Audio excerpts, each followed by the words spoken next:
자, 반갑습니다. 오늘은 등가속도 운동 예제 두 번째 시간 한번 가져보도록 하겠습니다. Let's go. 자, 첫 번째 문제 보도록 하겠습니다. 자, 첫 번째 문제. 가는 서로 다른 높이에서 가만히 놓은 물체 A와 B가 각각 기준선 PQ를 EV와 V로 통과하는 모습을 나타낸 것이군요. 나는 가의 순간부터 T초 후에 A가 Q를 속력 3B로 통과하는 모습을 나타낸 겁니다. P와 Q 사이의 거리는 L이군요. 일단 두 물체는 서로 다른 높이에서 가만히 놓았기 때문에 아랫방향으로 중력을 받아 등가 속도 운동을 한다라는 거 우리가 알고 있고요. A의 속력이 2V에서 3B로 증가하는 동안 이동 거리가 L이라는 정보가 나와 있군요. 그리고 기억, 니은, 디귿을 보면은 시간과 혹은 B의 가속도, 나의 순간 A와 B의 높이차 이런 것들을 묻고 있군요. 먼저 이 두 경우는 그래프로 그려서 한번 접근해 보도록 합시다. 세로축은 속도고요. 가로축은 시간입니다. 세로축은 각각 V, 2V, 3V라고 두겠습니다. 그렇다면 가의 상황을 t가 0일 때로 잡고요. 나의 상황일 때를 t 시간일 때로 잡겠습니다. 그럼 물체 A의 운동부터 한번 표현해 보도록 하겠습니다. 자, 2V에서 출발하죠. 2V에서 출발해서 시간이 t일 때 3V로 이렇게 증가하는 운동을 하게 되겠죠. 그리고 물체 B는 V에서 출발합니다. V에서 출발하여 A와 B는 같은 가속도로 아래로 떨어질 거기 때문에 A가 V만큼 증가했다면 B도 V만큼 증가하여 시간 t일 때는 2V의 속력을 가진다는 걸 알 수 있겠죠. 그렇다면 이 그래프에서 A가 이동한 거리를 면적으로 표시해보면 이렇게 파란색 그래프 아래 면적이 바로 A가 이동한 거리를 의미를 하고요. 이 면적이 L이 된다는 걸 알 수 있겠죠. 그렇다면 이 사다리 꼴의 아래 사각형의 면적은 2VT가 될 거고요. 이 위의 삼각형의 면적은 밑변이 T이고 높이가 V인 삼각형이기 때문에 2분의 1 VT가 되겠군요. 그렇다면 전체 면적은 2분의 5 VT가 되고요. 이 값이 곧 L과 같습니다. 그래서 이를 T에 대해서 정리하면은 5V분의 2L이 되겠군요. T는 5V분의 2L입니다. 그래서 기억은 틀렸고요. 자, 그리고 니은으로 가봅시다. B의 가속도를 묻고 있군요. 자, A와 B는 같은 가속도를 가지기 때문에 어느 쪽의 가속도를 구해도 상관없겠죠. 가속도의 기본 공식은 시간 변화분의 속도의 변화량으로 계산이 되고요. 이 시간 변화를 t라고 하면 이동한 v만큼의 속도 변화가 있는 거죠. 그렇다면 여기서 앞에서 구한 t를 여기에 대입을 해주게 되면 식은 2L분의 5V가 되고요. 정리하면 2L분의 5V 제곱이 되는 거죠. 그래서 가속도는 A와 B 두 물체 모두 2L분의 5V 제곱이 될 겁니다. 보기 니은은 맞군요. 나의 순간 A와 B의 높이 차를 묻고 있습니다.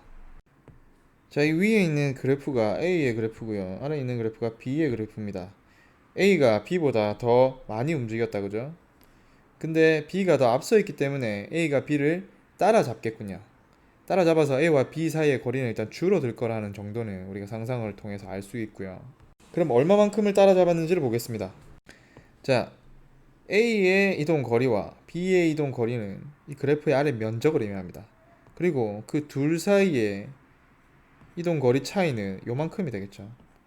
그래서 A가 이만큼을 더 이동했기 때문에 B를 이만큼 따라잡았다는 걸 알 수가 있겠군요. 그럼 이 사각형의 면적은 VT가 되겠군요. 그럼 이 VT가 과연 얼마만큼을 따라잡은 걸 의미를 하느냐? 앞에서 우리가 구했을 때 2분의 5 VT가 L이었습니다.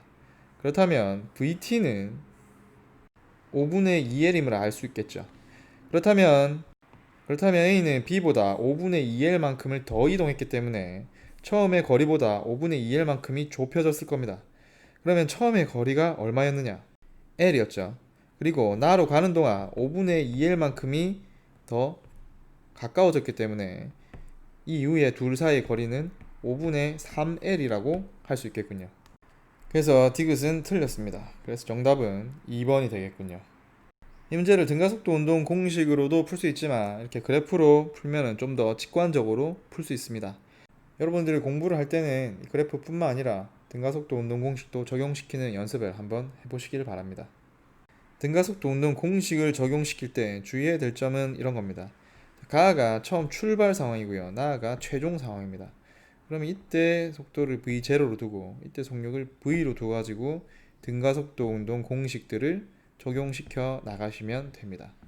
이걸 다 여기서 다루진 않겠습니다. 그러면 너무 복잡해지기 때문에 직접 한번 해보다가 잘 안되는 부분이 있으면 선생님께 따로 질문해 주시기 바랍니다. 자, 그 다음에 두 번째 문제입니다. 자, 직선 도로에서 등속도 운동, 등속도니까 일정한 속도로 가는 거군요.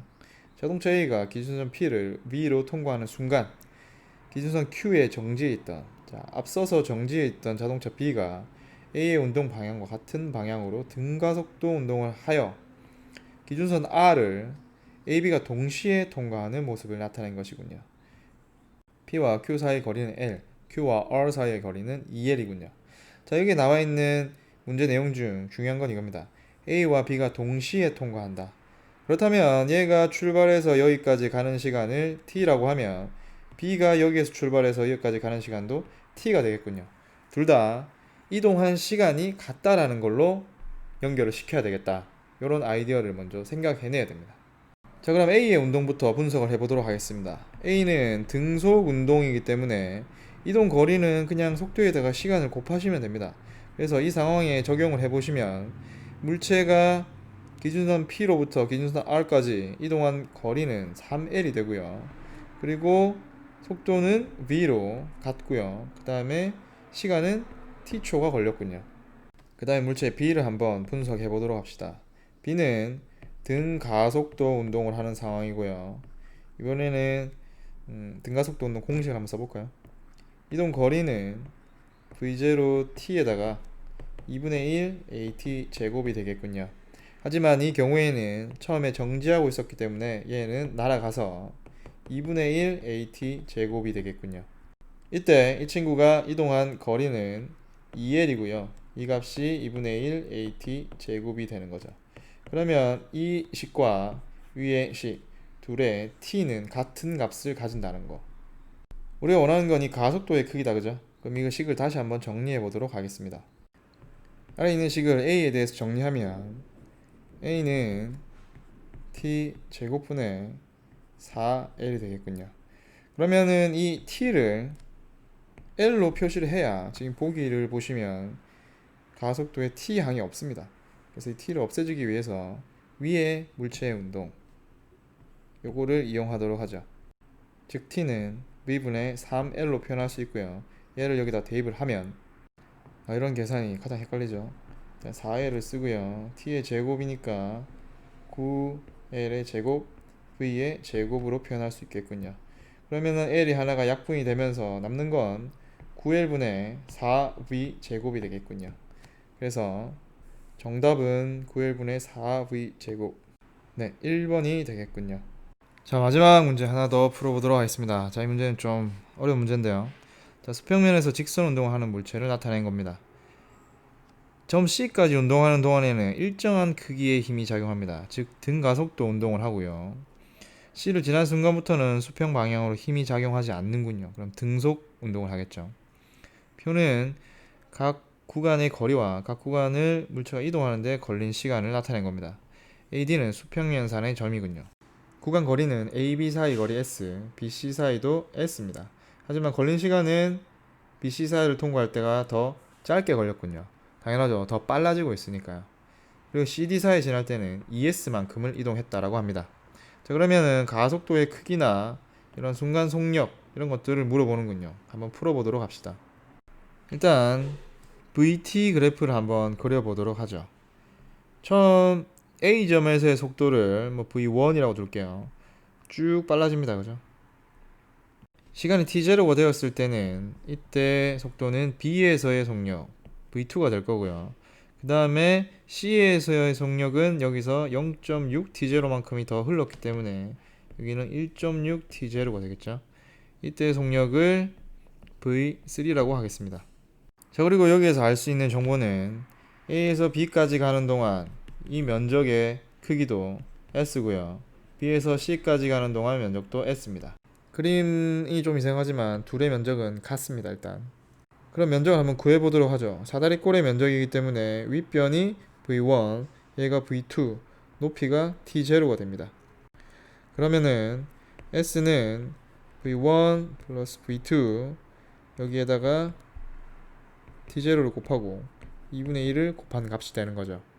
그 다음에 B에서 C까지 가는 동안은 이 옆에 있는 요 사다리꼴의 면적이 되겠죠. 그럼 이 사다리꼴의 면적 또한 같은 값 S를 가지고요. 이번엔 V2 플러스 V3 그리고 시간은 0.6T0 이게 2분의 1을 곱한 값이 되는 거죠. 자, 그런데 이 녀석은 등가속도 운동이기 때문에 V는 V0 플러스 AT 요 식을 활용하면 V2는 V1에서 어떤 가속도 동안 T0만큼 가속된 후의 속력입니다. V3도 V1에서 어떤 가속도로 1.6T0만큼 가속된 후의 속력인 거죠. 그럼 이 V2와 V3 값을 여기에 다 대입을 하여 식을 한번 정리해 보도록 하겠습니다. S는 자 V1은 그대로 있고요. 플러스 V2는 V1에다가 AT0만큼을 더한 값 여기에 T0 2분의 1이 붙고요. 그 다음에 아래에 있는 요 S는 V1에다가 AT0 더한 값 그리고 V3는 V1에다가 1.6AT0를 더한 값 그리고 0.6T0의 2분의 1이 되는 거죠. 식을 좀 간단히 정리해 보도록 하겠습니다. 자, 위에 있는 이 녀석은 S는 2V1 플러스 AT0 2분의 T0가 되고요. 아래 있는 요 녀석은 2V1에다가 플러스 2.6 AT0 그리고 0.6은 5분의 3이니까 여기에 2분의 1이 붙겠군요. 그럼 이 둘을 같다라고 놓고 정리를 해보도록 하겠습니다. 자, 2분의 T0가 일단 여기서 날아가게 되고요. 식이 좀 복잡해졌지만 정리를 한번 계속 해봅시다. V1 플러스 AT0는 5분의 6 V1에다가 2.6이면은 10분의 26 5분의 13 5분의 3 AT0가 되겠군요. 자, 그렇다면 5분의 10 V1 에서 5분의 6 V1이 빠지고요. 그 다음에 25분의 39 AT0 빼기 AT0가 되겠군요. 그럼 좌변은 5분의 4 V1이 되고요. 우변은 25분의 14 AT0가 되겠네요. 그러면 5를 곱해서 날리고요. 4를 반대 우변으로 넘겨주게 되면 V1은 20분의 14, 즉 10분의 7 AT0라는 결론을 얻게 되는군요. 그럼 이 녀석을 이제 여기에다가 대입을 해보도록 하겠습니다. 자, 그렇다면 잘 따라오세요. 2를 곱하니까 5분의 7 AT0 여기에다가 AT0를 더해주고요. 2분의 T0가 되는군요. 그럼 5분의 12 AT0에다가 2분의 T0가 곱해지기 때문에 6. 그래서 결과적으로 5분의 6 AT0 제곱이 되는군요. 이 식이 처음으로 따라가 봅시다. 이게 S였어요. 그죠? 자, 쭉쭉쭉 따라오세요. 5분의 6 AT0의 제곱이죠. 그럼 얘를 A에 대해서 정리하면은 6T0 제곱분의 5S라는 결과를 얻게 되겠군요. 일단 가속도를 구했습니다. 이쯤 구하다 보면 대체 내가 뭘 하고 있나 까먹죠. 다시 돌아갑시다. 가속도의 크기는 B에서가 A에서보다 크다라고 되어 있군요. 지금은 등 가속도 운동이기 때문에 가속도의 크기는 같습니다. 그래서 일단 기억은 틀렸군요. 기억을 날리면요. 2번, 3번, 5번 확률은 33.3%. 그리고 B를 지나는 순간 속력 우리가 V2였다 그죠? 이 V2를 한번 구해보도록 하겠습니다. V1이 10분의 7 AT0라는 거 나왔고요.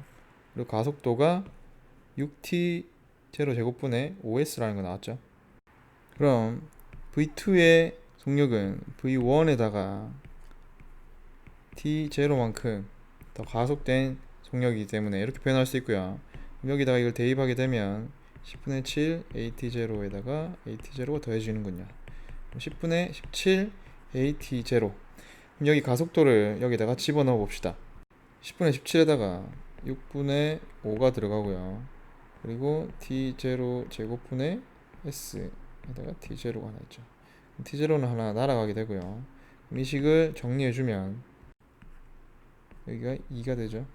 12분의 17 T0분의 S가 되겠군요. 그러면은 B를 지나는 순간 속력은 12 T0분의 17 S입니다. 이 둘을 비교해보면 얘는 12 T0분의 15 S이기 때문에 얘가 더 크다라는 걸 알 수 있겠군요. 니은은 맞습니다. 그래서 이거 빠지고요. 그럼 2번 아니면 5번 둘 중에 확률은 50%로 줄어들었군요. 자, 기억을 한번 구해보도록 하겠습니다. 자, 디귿은 ES를 가는 동안 등속도 운동으로 간다 그죠? 그럼 C에서 속력으로 D까지 이동을 하겠군요. ES를 이동하는 동안 걸린 시간을 묻고 있습니다. 그렇다면 일단 C에서의 속력을 구해내야 되겠군요. C에서 속력 V3는 V1의 속력에다가 1.6 AT0 요만큼이 속도가 더 빨라진 겁니다. 그죠? 왜 1.6이냐? 자, 처음으로 다시 돌아갈게요. 이 녀석이 A 지점에서 시작해가지고 C 지점까지 가는 동안에는 총 1.6 T0가 걸렸고요. 그리고 등 가속도 운동, 가속도 A로 같게 가속을 하고 있기 때문에 속도 변화량은 1.6 AT0가 될 겁니다. 자, 그럼 이걸 구해줍시다 먼저. 자, 그럼 아까 구한 V1을 다시 찾으러 가봅시다. 여기 있군요. 10분의 7 AT0입니다. 그럼 V1은 10분의 7 AT0고요. 여기에 10분의 16 AT0가 더해진 거죠. 그래서 C에서의 속력은 10분의 23 AT0가 되겠군요. 그럼 이때 가속도는 뭐였나요? 자, 여기 있군요. 6T0 제곱분의 5S였습니다. 자, 앞에서 구한 것들이 계속 쓰이는군요. 자, 여기 대입을 하면 10분의 23에 6T0 제곱분의 5S T0가 남는군요. 자, 하나가 또 날아가고요. 자, 정리를 하면 2가 되고 12분의 23 T0분의 S가 되겠군요. 그러면 이 속도로 ES만큼을 이동한 겁니다. 그럼 이때 등속으로 운동할 때 이동 거리는 일정한 속력에다가 시간을 곱하기만 하면 되죠. 그러면 거리를 지금 ES만큼 이동한다라고 했고요. 속력은 12T0 23S고요. 그럼 이때 걸린 시간 T를 우리는 알고 싶습니다. 그러면 이 T에 대해서 정리를 하게 되면은 결과적으로 23분의 24 T0가 바로 걸린 시간이 되는 것이죠. 그래서 디귿은 맞군요. 그래서 정답은 5번이 되겠습니다. 정말 계산이 복잡합니다. 자, 시간이 너무 길어져서 죄송하군요. 자, 오늘은 여기까지 하도록 하겠습니다.